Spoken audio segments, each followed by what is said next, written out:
like life has come a full circle in a lot of ways, because I started with Miss India, and to be here as a mentor for the West is something that I have to say I kind of like hoped and predicted this would happen someday, because I remember saying on stage once, or I think it was the judge who asked me that what would you do if you didn't win Miss India, and I said that in 10 years I'd probably be judging it. So I think it feels great to be a part of Miss India in this way again, and it feels like I've never left, and it's really good to be here and to be able to be a mentor to all these girls who are really aspiring to be the next Miss India. I feel like I've not really left Miss India. I feel like I took part in Miss India just like yesterday.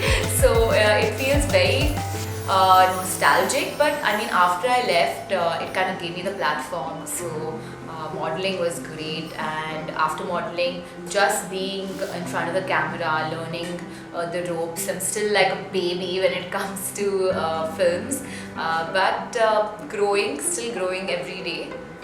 But yes, Miss India helped me get that little bit of grace and poise, I would say.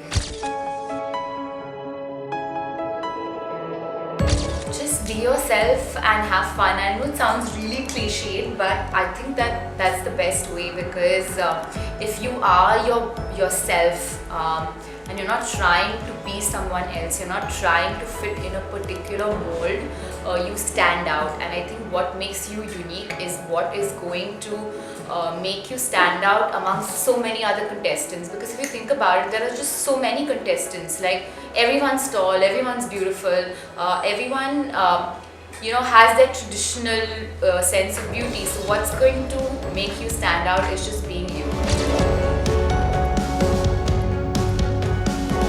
What sets the West Zone girls apart, I think, is confidence. I think that being from where we are, being from the area that we live in, whether it's Bombay, Pune, or the other